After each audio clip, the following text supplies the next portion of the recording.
তো এখন এটাকে ভাঙি বিসমিল্লাহ বলে। বিসমিল্লাহির রহমানির রহিম। এটা অনেক শক্ত মনে হইতেছে। এইখানে যে টোপলাই করে ধানগুলি রাখা দেখতেছেন, এই ধানগুলি মূলত এই চালের মধ্যে ছিল। হ্যাঁ, এই চালগুলি থেকে এই ধানগুলিকে বেছে বেছে মহিলারা আলাদা করছে। দেখি গুনো গুনো গুনো কত হইতে পারে, সব নতুন টাকা। এই দেখেন, এই যে এটা হচ্ছে চালের ভেতরে থাকা ধানের তুষ, এইটাকে আলাদা করে দেয় মহিলারা। আসসালামু আলাইকুম। আলহামদুলিল্লাহ, ঈদের পরে আমাদের কার্যক্রম আবারও শুরু হয়েছে। এই যে চালগুলা এখানে দেখতে পাচ্ছেন, এই চালগুলা মূলত হচ্ছে বস্তায় বস্তায় করে গ্রামের বিভিন্ন বাড়িতে দেওয়া ছিল। কেন দেওয়া ছিল এটা প্রশ্ন করতে পারেন, যে বস্তায় বস্তায় চাল গ্রামের বাড়িতে বাড়িতে কেন দিচ্ছেন? হ্যাঁ, এটা আগের একটা ভিডিওতে আপনাদেরকে দেখাইছিলাম, আজকে আপনাদেরকে বিস্তারিত আরো বলছে আর কি। এই যে বস্তাগুলি দেখতে পাচ্ছেন, এই চালগুলি সব বাছা চাল। এই যে আমার হাতে যে চালগুলি আছে না, এই চালগুলি লক্ষ্মীদিঘা চাল। এটা হচ্ছে বাছা চাল, অনেকে এটাকে লাল চাল বলেন। এই লাল চালটা অথবা যে লক্ষ্মীদিঘা ধানের যে চাল, এই চালটা আমরা অনলাইনে সেল করি আর কি। আমাদের কমেন্ট বক্সে যে নাম্বার দেওয়া রয়েছে, ওই নাম্বারে যোগাযোগ করে অনেকে আমাদের কাছ থেকে এটা নেয় আর কি। এইখানে যে টোপলাই করে ধানগুলি রাখা দেখতেছেন, এই ধানগুলি মূলত এই চালের মধ্যে ছিল। হ্যাঁ, এই চালগুলি থেকে এই ধানগুলিকে বেছে বেছে মহিলারা আলাদা করছে, করে তারপর এই বস্তাগুলি যখন আমাদের বিভিন্ন বাড়িতে দেওয়া থাকে, তখন চালগুলি থেকে ধান আলাদা করার পর এই যে এরকম একটা টোপলা হয়। হ্যাঁ, এটার মধ্যে ধান। এখন আপনাদেরকে একটা জিনিস বলি, কি পরিমাণ পরিশ্রম এই চালের জন্য আমাদের করতে হয়। দেখেন, প্রথমে এরকম এক বস্তা চাল আমরা একজন মহিলার কাছে দেই। হ্যাঁ, ওনাকে প্রতি কেজিতে আমাদের 7 টাকা করে দিতে হয়। এর পাশাপাশি ওনারা কি করেন, ওনারা এই চাল থেকে এই ধানটাকে আলাদা করেন। এই এক বস্তা চালের মধ্যে এই পরিমাণ ধান ছিল, এই ধান ওনারা আলাদা করে দিয়েছেন। এখানে দেখেন, শুধু ধান না, আরো আছে, আরো কিছু কিছু জিনিস এটার মধ্যে আছে, আমি আপনাদেরকে দেখাই। এই দেখেন, এই যে এটা হচ্ছে চালের ভেতরে থাকা ধানের তুষ, এইটাকে আলাদা করে দেয় মহিলারা। এরপরে এটা তো গেল, আর এখন এই যে এখানে যেটা আছে, এই যে দেখেন, এইটা হচ্ছে ধান। এই যে এটা হচ্ছে ধান। এই ধানের মধ্যে যদিও কিছু চাল আছে, এই চালটা হচ্ছে পরবর্তীতে আমরা যখন আবার ভাঙবো তখন এটাকে ভেঙে নিয়ে আসবো। আজকে আরো একটা ইন্টারেস্টিং জিনিস আপনাদেরকে দেখাবো। আমার মা আমাকে একটা জিনিস দিয়ে গেছে এখানে, ওইটাকে ভেঙে দেখাবো আপনাদেরকে।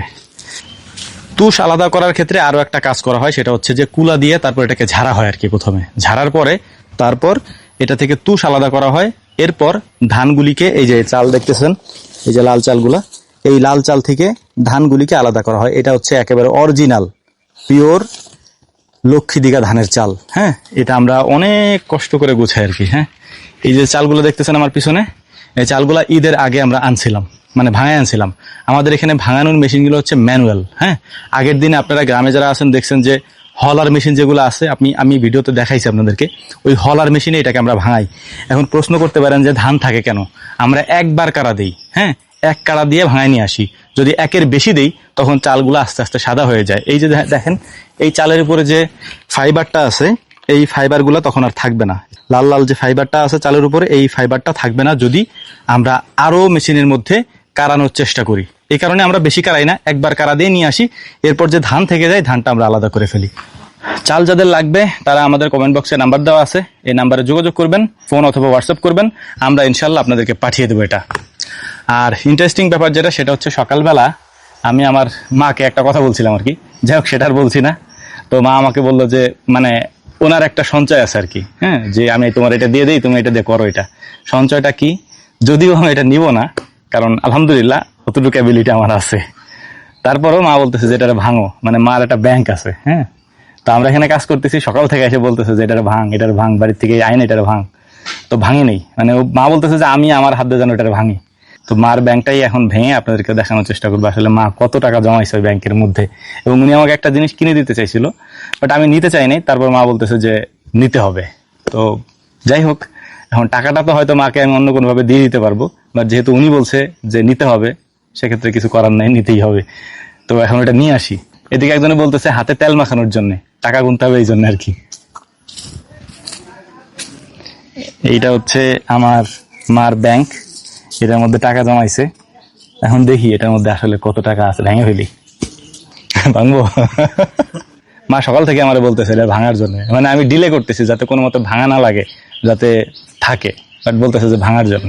যাই হোক, আনুমানিক কত টাকা আছে? 1,15,000। 1,15,000, 85,000। আচ্ছা, আমার টার্গেট হচ্ছে 50 থেকে 55,000। হ্যাঁ আমি সব থেকে কম 50 থেকে 55,000 আর এর 1,15,000 করে। তো এখন এটাকে ভাঙি বিসমিল্লাহ বলে। বিসমিল্লাহির রহমানির রহিম। এটা অনেক শক্ত মনে হইতেছে। আল্লাহু আকবার, আল্লাহু আকবার। বিসমিল্লাহ। দেখি গুনো গুনো গুনো কত হইতে পারে, সব নতুন টাকা। এখনো কও, আন্দাজ করে কও কত হইতে পারে। কত? 85 গেছে 85। 85,000। আচ্ছা আমি 50-55,000 কইছি। 35 থেকে 40। 70 নিছি। বিসমিল্লাহ। 1 2 3 4 41 42 42,500 43,500। এই থাক, মোটামুটি অনেক টাকা। এটা যার টাকা তারে দিয়ে দিতে হবে, মার টাকা আমারে দিয়ে দিয়ে যায়, যদি আমারে দিয়ে দিছে বাট দিই মার কাছে নিয়ে। তো যাই হোক, ব্যাংক ভাঙছি, বাট ভাঙার আগে মাকে নতুন একটা ব্যাংক কিনে দেওয়া হয়েছে আর কি। হ্যাঁ, ওইটা একটু ডিজিটাল ব্যাংক। তো ওইটার মধ্যে মা টাকা রাখে, আর এইটা আমাকে বললো যে ভেঙে ফেলার জন্য। তো এটা ভাঙছি, আর মার কাছে আর একটা ব্যাংক আছে, ওইটার মধ্যে সে টাকা জমে আর কি। আর এটা দিয়ে দিচ্ছে এখন যায়, তারপর দেখি আবার কি করে। দোয়া করবেন আমাদের জন্য। আসসালামু আলাইকুম রহমতুল্লাহ।